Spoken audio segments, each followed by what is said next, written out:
What's going on YouTube? Saint back here with another video.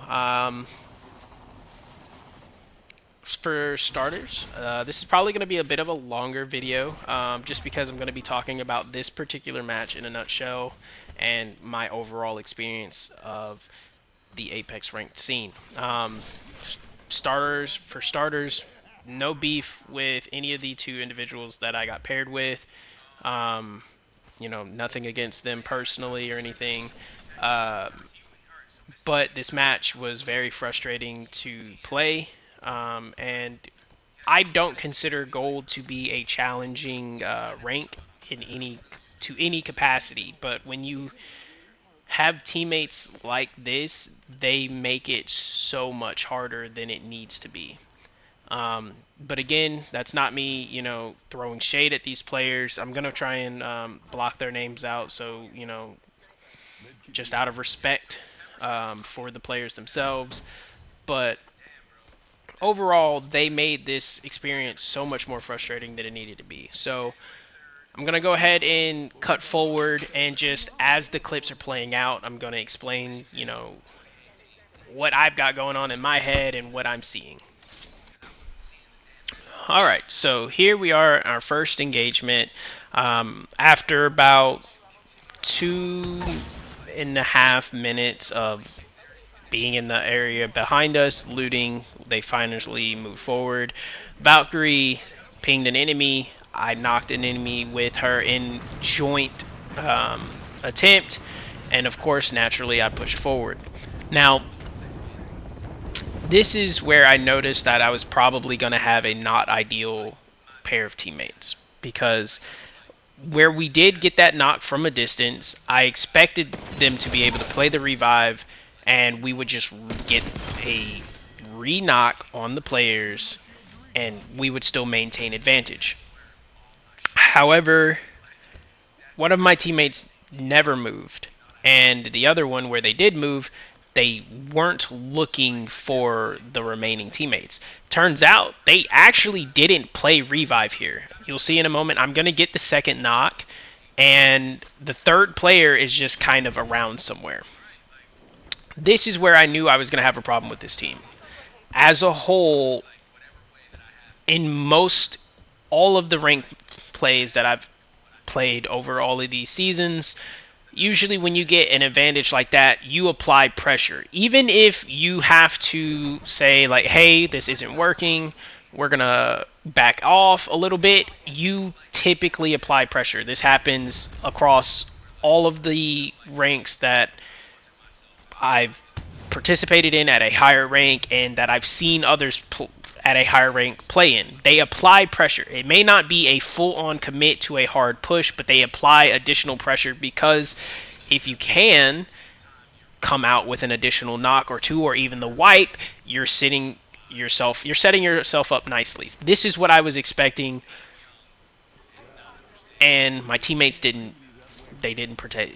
And I knew right there, I had an inkling, like, this is going to be a miserable setup.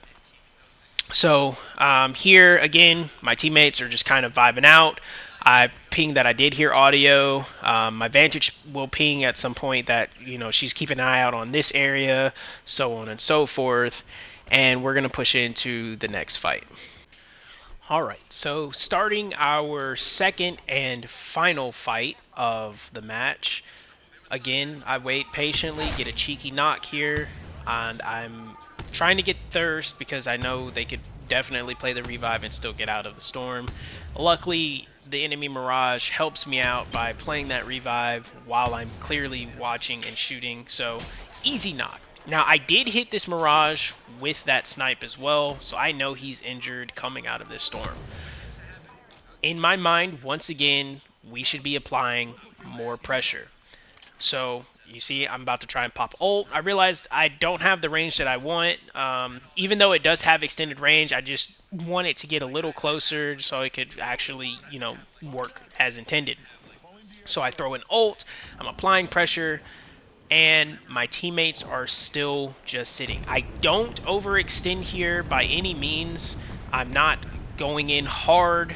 I'm still trying to give my teammates an opportunity to move forward. I've got 2 shield cracks in this scenario. I know there's only 2 players. We have absolute advantage. My Vantage gets a shot off here. Still, no one is helping me apply proper pressure to this team. And again, I'm frustrated. I get a really good shot here. I want to push. I know I can't because of the fact that I have no support. So you're going to see me back off, and I can't remember if I have my mic muted here or anything. I don't believe I do, but you're probably going to hear me, like, I'm already audibly upset. I can't do anything here, and I should be able to. Ultimately, this team will get away. They're going to play their revive. This team will get away. I'm going to get the re-knock on the revived player, and we're going to move into the next phase.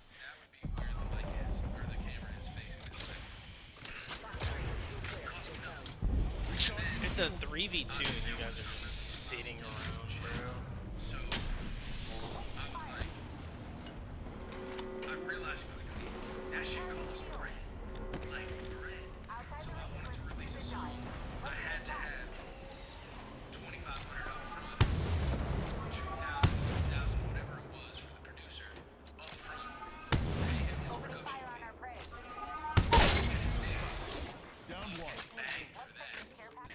Alright, moving into the final phase of this match. So, after taking a couple of more shots at this team, the Ashe actually tried to hold us against Storm, so I got a little more damage off of her. She backed off. I actually just towered into the safe zone with Vantage, and we are now re-engaging this team again after a second revive being made on their Ballistic. I do some damage here, really good damage. I'm actually expecting the ult to knock Ballistic for another time, but I think Valk actually gets the knock here with the Missile Swarm. So now it's time to challenge. I challenge in. This time the team does actually challenge in with me. I handle the 1v1. Barely survive here, but I do with the help of Valkyrie and Vantage. Get the shield swap. I do loot here a little more than I should, but I immediately go to assist my Vantage because she goes down. We win this gunfight. Now, what's so upsetting to me is I know that for a fact 2 of those eliminations do not count because I had to re-knock the same one player consecutively, and Apex made it a thing where you do not get RP for repeated knocks or repeated eliminations on the same players. So I'm technically sitting at 4 KP right now. Moving into the safe zone, I could wait on the Valk to ult. However, she doesn't actually ever ult. You guys can ignore this. I don't hit it. I'm still trying to figure all that stuff out, but I was just trying to get a little cheeky damage. So I'm pushing into the safe zone here. As you can see, my teammates are just against the Storm the entire way. But I'm playing safe zone anyway because I don't want to have my back against the Storm. I hear a team across from me, and I do engage here because I know this team is going to contest us. I get a good shot off, decent damage, almost a shield break, and I just keep it going. As you guys can see, my teammates are still not quite here yet, as close to the safe zone as we are. They're still not able to help. I have no idea what my Valk is doing there, but she just got deleted. Now, I've done fantastic damage to this team. I've got no idea. Vantage is pretty much dead. I don't even know if she got shot by anybody. I don't know if she just took all of that from the Storm. I go down here. I will get thirsted, and that's pretty much it for me. Vantage literally kills herself in the Storm. No idea why. And Valkyrie gets away. She will play the revive, but at this point, I've completely already given up in the match, And I mean that's all there is to it. I've given up at this point. I know this team's not gonna be able to be of any use in my mind, and that's rude to say, but that's completely how I felt at this point. So I've given up. Valkyrie does end up playing the revive, but we're in. I mean, we're deep in game with no resources to our name because we died. So I'll let the rest of it play out. But ultimately, she'll play this revive. I tried to get some visual like of what's going on because where she plays the revive, I've got no idea where anybody is team wise, and you'll hear I'm already raging at this point um, about not having any resources and losing all of my attachments. Like it's just a really bad spot to be in. We've got absolutely nothing for either one of us that are returning to life. But I try to go and peek. To get a better visual of the layout of the field, and I end up running into a team where I will then be killed once again. And I tried to see something when I was coming down, but I couldn't. So I'm trying to peek. I'm like, okay, I hear the gunshots, I hear the gunfire. Where are the players? Where are the players? Is there anybody I can, get in contact with? And I'm moving forward. I saw my vantage with me. I move forward here. I'm looking. I see nothing, and I get caught with the wrong gun out. I do hit the shot, but it's nothing I can do about it. They have a lifeline with ult, so that's GG's for this fight.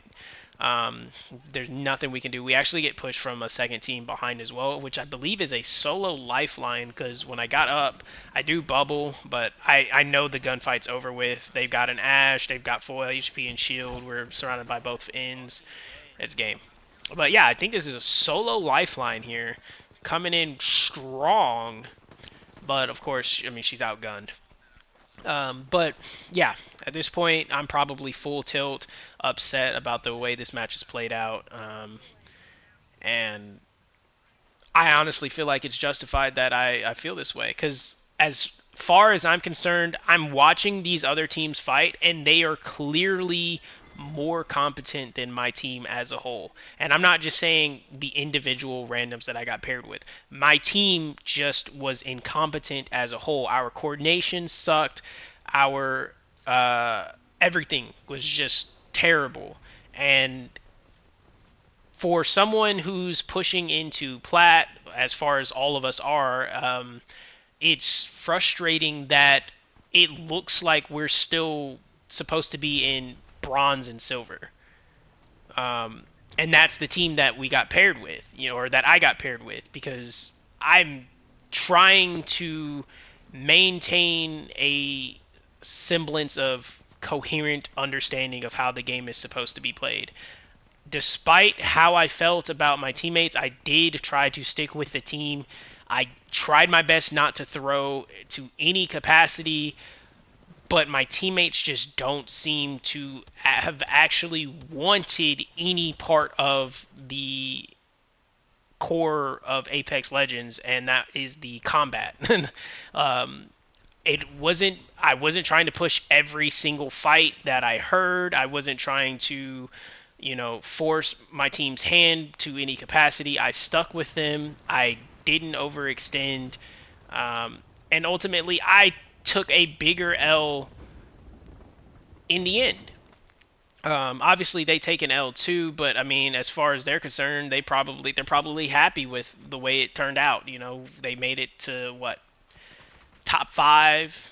I don't know if they got any KP because neither of them had, but only one of them had one elimination. But it's just frustrating because I know, like, in a lobby this low tier, I could definitely get more points if my teammates have a little more drive to them. I'm not going to say they have to be combat heavy, but a little more drive as far as understanding how to engage. Applying pressure does not mean you have to absolutely full send it.